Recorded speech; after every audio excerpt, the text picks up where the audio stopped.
Today on Public Eye News, a new UP Poet Laureate is named, and later the former Lieutenant Governor of Wisconsin joins the gubernatorial race there.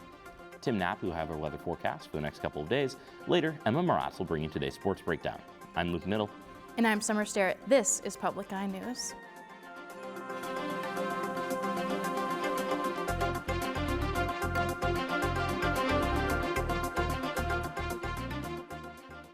Northern Michigan University's very own Jesse Koenig has been selected as the UP Poet Laureate for the 2026 through 2027 term. Koenig is a senior success advisor in many NMU departments, serving the continued achievements of students.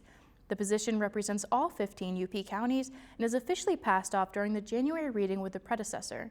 The Poet Laureate promotes poetry in the region by celebrating the culture through readings, workshops, events, and other projects.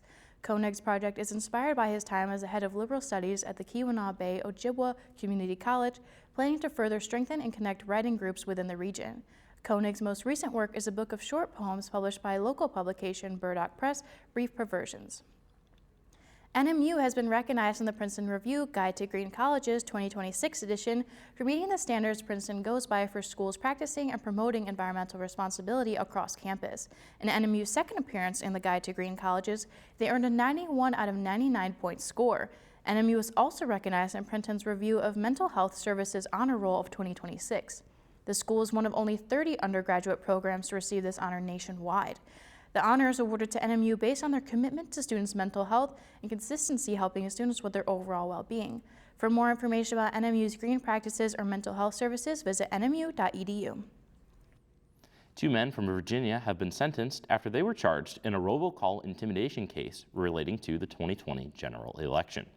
Jack Berman of Arlington and Jacob Wohl of Great Falls were found to be attempting to discourage primarily black voters in the Detroit area using tactics such as fear of prison time and threats of government subsidies being revoked. Circuit Court Judge Margaret Van Houten of the Third Circuit Court of Wayne County charged both men with 4 total charges. Berman and Wohl were formally charged with 1 count of election law, bribing/intimidating voters, 1 count of conspiracy to commit an election law violation, 1 count of using a computer to commit the crime of election law, intimidating voters, and 1 count of using a computer to commit the crime of conspiracy. And as flu season kicks into full swing across a majority of the Midwest, the Michigan Department of Health and Human Services encourages residents to keep up to date on flu vaccinations. A new variant of influenza has emerged, and a vaccine to help counter the new variant is being recommended and in use already all around the world, notably in the United Kingdom and Canada. Specifically in the UK, the country has seen an approximately 9% increase in positive flu tests from 2024 to 2025, jumping from 4 to 13%.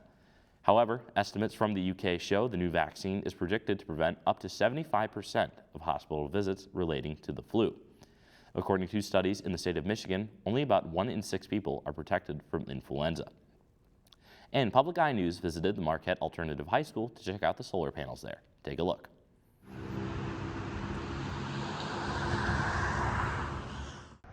So far, it looks like we're generating about 1/3 of our building's energy, which isn't 100%, but we kind of knew that going in. Hopefully within 5 years, the goal is to produce 100% of our energy for the building.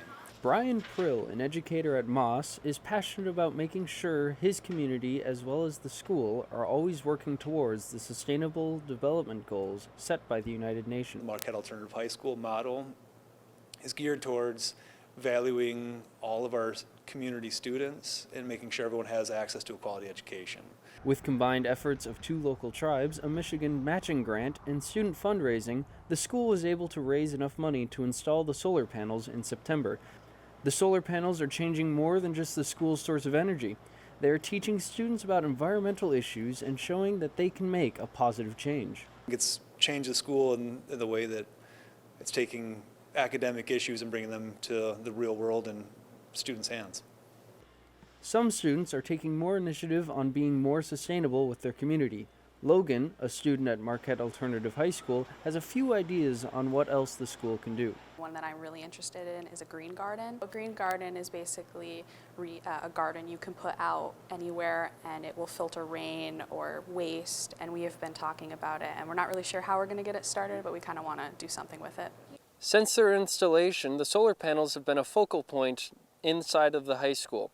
With future sustainability projects both in the high school and district-wide, I don't think topics like this are going to be going away anytime soon. Reporting from Public Eye News, I'm Elijah Anger. Now don't touch that dial. We'll be right back with your weather and statewide news after this short break. Nothing goes as deep into your soul as music.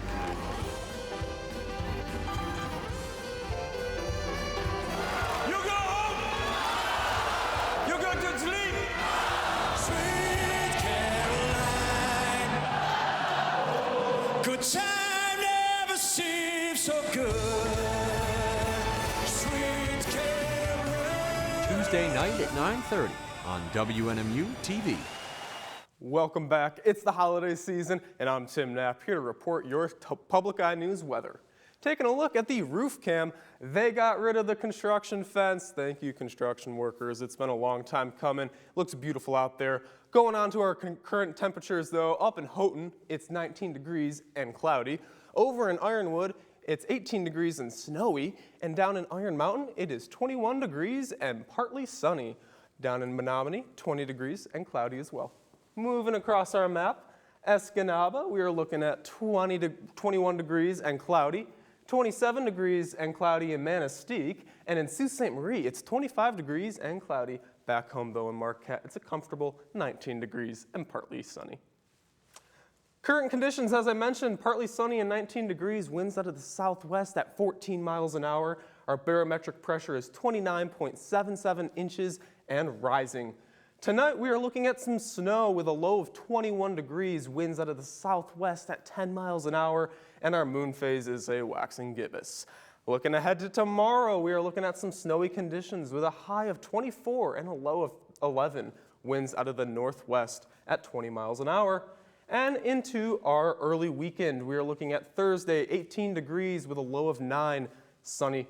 Friday, we are looking at 26 degrees with a low of 15, snowy. And Saturday, high of 22 and a low of 15, also snowy. I don't know what you Yoopers did over my break, but you made it cold and snowy, and I like it. Back to the desk. Thanks for that weather update, Tim. I'm glad to see that the library is finally wrapping up. Now for some statewide news. Previous Wisconsin Lieutenant Governor and U.S. state candidate Democrat Mandela Barnes has now entered the Wisconsin governor race. Thanks to Barnes' background within the state, he jumped into the race as a frontrunner. His stances shared in his campaign launch video gained him ground with the Democratic Party. Although with his view on the economy draws in moderate to right-swinging voters, important to the very narrowly split state. Barnes is head of a voter turnout group, Power to the Polls, and a political action committee which may help strengthen his position when voting. If Barnes wins the race next November, following the August primary, he will become Wisconsin's first black governor. For more information about voting in Wisconsin, visit myvote.wi.gov. Aspire's Divine Savior in Wisconsin is hosting an indoor winter market to support local farmers and vendors this season, while also providing access to patients and participants to local fresh produce through the Fruit and Vegetable Prescription Program after the outdoor season has concluded. This also boosts the local economy access to fresh food within the community year-round and promotes a nutritious and healthy lifestyle to community members. The market will be held at participating Aspire's Divine Savior hospitals and clinic from 10 a.m. to 2 p.m. once a month until May, with its first market being held December 2nd. The events are open to everyone in the community. For more information or access to dates, please visit aspirus.org. And the Trump administration has changed its stance on whether a second strike on alleged Venezuelan drug boat actually took place back in September. The White House admits it did happen, but says it was a legal order. A bipartisan group of lawmakers is not so sure and has lots of questions for the administration. Olivia Rinaldi has more details from the White House. The White House now says a second strike on an alleged Venezuelan drug boat did happen, but it wasn't Defense Secretary Pete Hegseth who gave that order. It came from U.S. Navy Admiral Frank Bradley. Admiral Bradley worked well within his authority and the law, directing the engagement to ensure the boat was destroyed and the threat to the United States of America was eliminated. Hegseth defended Bradley's decision to order a second strike after 2 people survived the first. We always have the back of our commanders who are making decisions in difficult situations than we do in this case and all these strikes. They're making judgment calls and ensuring that they defend the American people. They've done the right things. We'll keep doing that. The House Armed Services Committee plans to interview Admiral Bradley this week with questions about the legality of the strike. The rules of war, international law, American law, and the rules of the Department of Defense forbid attacking essentially helpless people who are just desperate and struggling to survive. They were of no military threat to anyone. President Trump spoke with Venezuelan leader Nicolas Maduro last week, but the White House has released few details about the contents of the call. The Miami Herald reports that Maduro told Trump he was willing to leave the country in exchange for legal amnesty. Trump reportedly rejected that offer and instead gave Maduro 1 week to resign and leave the country. Olivia Rinaldi, CBS News, the White House. Stick around. After this short break, Emma will be back with a sports report you won't want to miss. Hi, I'm Rick Steves. Join me this holiday season for a colorful musical celebration of Christmas all across Europe. We'll explore festive markets, enjoy glorious local choirs, toast tasty holiday traditions with family and friends, and find some time to play in the snow. Along the way, we'll have some fun in the studio, sharing the latest tips about traveling smartly. It's my 2-hour holiday special, European Christmas. Tuesday night at 8. Welcome back to Public Eye News. I'm Emma Bronx, here with your Tuesday Sports Breakdown. Starting on the diving board, the NMU swim and dive teams hit the road for the Calvin Invite. This meet is 3 days long, starting on December 4th through December 6th at Calvin College. The teams face off against both Division II opponents Grand Valley and Findlay, along with Division III schools Calvin and Lawrence. NMU is ranked 8th for swim and 10th for dive, with the women's team claiming 10th and 5th respectively. The meet is the first for the team since November 8th, when they went against Wayne State. All 3 days of the meet will be streamed on the Calvin Athletics YouTube page. Shooting over to basketball, the Milwaukee Bucks host the Detroit Pistons tomorrow. The Bucks are currently 9-13, while the Pistons are 17-4. Cade Cunningham averages 28.2 points per game, impressive for the fifth-year veteran. This is the second time the teams face off, with the first time being on November 23rd. Giannis, the Greek Freak, averages 30.6 points for the Bucks. Within the last 10 games, the Pistons have averaged 119.6 points per game, compared to the Bucks' 113.5. Tip-off is set for 8 p.m. in Pfizer Forum. Cross-checking into hockey, the Detroit Red Wings face off against the Boston Bruins tonight in Little Caesars Arena. During their last face-off, the Bruins came out on top, barely winning over the Red Wings 3-2 in a shootout. The teams had to go into overtime, where Boston scored the game-winning goal. One highlight of the game came from Detroit's Maurice Sider, who engaged in a fight against Mark Cadillac, where they duked it out. This wasn't the only fight that Cadillac was involved in, as he also fought against Ben Shyrock. Cadillac must really like getting into fights. Goalie Cam Talbot had 17 saves while on the ice, while the Red Wings added their 4th consecutive loss to the schedule. Puck drop is set for 7 p.m. That's all I have for sports. Let's send it back to the desk. Thank you for that sports report, Emma. Well, you certainly can't get better than 17-4 and atop the East in the NBA. How about those Pistons? That's what I'm saying. They've got, 119 points per game. That's a lot to beat. Absolutely. I do have one more story for us, though. Wonderful. If you need a little spark in your life during this festive season, look no further. The city of Hancock will be hosting their all-new Hancock Lights the Night event, an illumination of the Hancock Campground. Around 24 local businesses will each claim a campground to create and design unique light displays. The grand opening took place Saturday, and the site will be open to the public every Thursday through Saturday during the holiday season from 5:30 to 8 p.m. Well, it seems like a wonderful event to go to. If Hancock wasn't as far away as it was, I might have to go check that out. I'm really in the festive spirit, but that's all we have for Public Eye News today. I'm Summer Starrett. And I'm Luke Niddle.